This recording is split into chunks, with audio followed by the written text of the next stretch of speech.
Pada waktu itu, Kaisar Agustus mengeluarkan suatu perintah, menyuruh mendaftarkan semua orang di seluruh dunia. Inilah pendaftaran yang pertama kali diadakan sewaktu Kirenius menjadi wali negeri di Syria. Maka pergilah semua orang mendaftarkan diri masing-masing di kotanya sendiri. Demikian juga Yusuf pergi dari kota Nazaret di Galilea ke Yudea, ke kota Daud yang bernama Bethlehem, karena ia berasal dari keluarga dan keturunan Daud, supaya didaftarkan bersama-sama dengan Maria, tunangannya yang sedang mengandung. Ketika mereka di situ, tibalah waktunya bagi Maria untuk bersalin.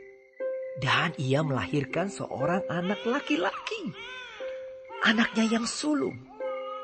Lalu dibungkusnya dengan lampin dan dibaringkannya di dalam palungan, karena tidak ada tempat bagi mereka di rumah penginapan. Di daerah itu ada gembala-gembala yang tinggal di padang menjaga kawanan ternak mereka pada waktu malam. Tiba-tiba berdirilah seorang malaikat Tuhan di dekat mereka, dan kemuliaan Tuhan bersinar meliputi mereka dan mereka sangat ketakutan. Lalu kata malaikat itu kepada mereka, "Jangan takut, sebab sesungguhnya aku memberitakan kepadamu kesukaan besar untuk seluruh bangsa. Hari ini telah lahir bagimu juru selamat, yaitu Kristus, Tuhan, di kota Daud. Dan inilah tandanya bagimu. Kamu akan menjumpai seorang bayi dibungkus dengan lampin dan terbaring di dalam palungan." Dan tiba-tiba tampaklah bersama-sama dengan malaikat itu sejumlah besar bala tentara sorga yang memuji Allah. Katanya, "Kemuliaan bagi Allah di tempat amat tinggi, dan damai sejahtera di bumi, di antara manusia yang berkenan kepadanya." Setelah malaikat-malaikat itu meninggalkan mereka dan kembali ke sorga, gembala-gembala itu berkata seorang kepada yang lain, "Marilah kita pergi ke Bethlehem untuk melihat apa yang terjadi di sana, seperti yang diberitahukan Tuhan kepada kita." Lalu mereka cepat-cepat berangkat dan menjumpai Maria dan Yusuf dan bayi itu yang sedang berbaring di dalam palungan. Dan ketika mereka melihatnya, mereka memberitahukan apa yang telah dikatakan kepada mereka tentang anak itu. Dan semua orang yang mendengarnya heran tentang apa yang dikatakan gembala-gembala itu kepada mereka. Tetapi Maria menyimpan segala perkara itu di dalam hatinya dan merenungkannya. Maka kembalilah gembala-gembala itu sambil memuji dan memuliakan Allah, karena segala sesuatu yang mereka dengar dan mereka lihat, semuanya sesuai dengan apa yang telah dikatakan kepada mereka. Dan ketika genap 8 hari dan ia harus disunatkan, ia diberi nama Yesus, yaitu nama yang disebut oleh malaikat sebelum ia dikandung ibunya. Dan ketika genap waktu pentahiran, menurut hukum Taurat Musa, mereka membawa dia ke Yerusalem untuk menyerahkannya kepada Tuhan. Seperti ada tertulis dalam hukum Tuhan, semua anak laki-laki sulung harus dikuduskan bagi Allah. Dan untuk mempersembahkan korban menurut apa yang difirmankan dalam hukum Tuhan, yaitu sepasang burung tekukur atau 2 ekor anak burung merpati. Adalah di Yerusalem seorang bernama Simeon. Ia seorang yang benar dan saleh yang menantikan penghiburan bagi Israel. Roh Kudus ada di atasnya, dan kepadanya telah dinyatakan oleh Roh Kudus bahwa ia tidak akan mati sebelum ia melihat Mesias, yaitu dia yang diurapi Tuhan. Ia datang ke bait Allah oleh Roh Kudus. Ketika Yesus anak itu dibawa masuk oleh orang tuanya untuk melakukan kepadanya apa yang ditentukan hukum Taurat.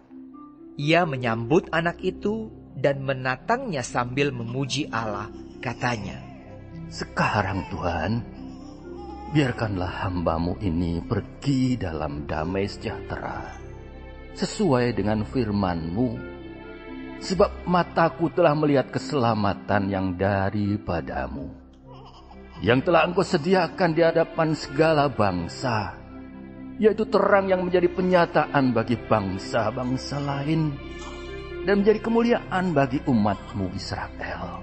Dan bapa serta ibunya amat heran akan segala apa yang dikatakan tentang dia.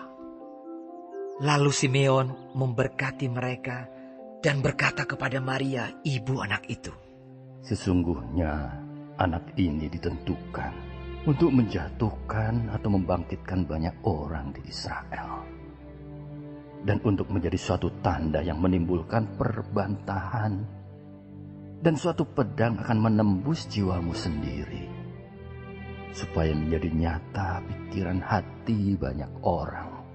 Lagi pula di situ ada Hana, seorang nabi perempuan, anak Fanuel dari suku Asher. Ia sudah sangat lanjut umurnya. Sesudah kawin ia hidup 7 tahun lamanya bersama suaminya. Dan sekarang ia janda dan berumur 84 tahun. Ia tidak pernah meninggalkan bait Allah dan siang malam beribadah dengan berpuasa dan berdoa. Dan pada ketika itu juga datanglah ia ke situ dan mengucap syukur kepada Allah dan berbicara tentang anak itu kepada semua orang yang menantikan kelepasan untuk Yerusalem. Dan setelah selesai semua yang harus dilakukan menurut hukum Tuhan, kembalilah mereka ke kota kediamannya, yaitu kota Nazaret di Galilea. Anak itu bertambah besar dan menjadi kuat, penuh hikmat, dan kasih karunia Allah ada padanya. Tiap-tiap tahun orang tua Yesus pergi ke Yerusalem pada hari raya Paskah. Ketika Yesus telah berumur 12 tahun, pergilah mereka ke Yerusalem seperti yang lazim pada hari raya itu. Sehabis hari-hari perayaan itu, ketika mereka berjalan pulang, tinggallah Yesus di Yerusalem tanpa diketahui orang tuanya. Karena mereka menyangka bahwa ia ada di antara orang-orang seperjalanan mereka. Berjalanlah mereka sehari perjalanan jauhnya, lalu mencari dia di antara kaum keluarga dan kenalan mereka. Karena mereka tidak menemukan dia, kembalilah mereka ke Yerusalem sambil terus mencari dia. Sesudah 3 hari mereka menemukan dia dalam bait Allah. Ia sedang duduk di tengah-tengah alim ulama sambil mendengarkan mereka dan mengajukan pertanyaan-pertanyaan kepada mereka. Dan semua orang yang mendengar dia sangat heran akan kecerdasannya dan segala jawab yang diberikannya. Dan ketika orang tuanya melihat dia, tercenganglah mereka.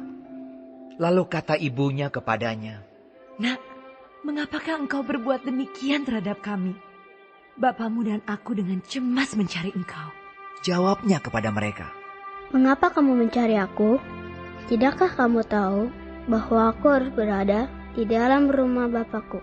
Tetapi mereka tidak mengerti apa yang dikatakannya kepada mereka. Lalu ia pulang bersama-sama mereka ke Nazaret, dan ia tetap hidup dalam asuhan mereka. Dan ibunya menyimpan semua perkara itu di dalam hatinya. Dan Yesus makin bertambah besar dan bertambah hikmatnya dan besarnya, dan makin dikasihi oleh Allah dan manusia.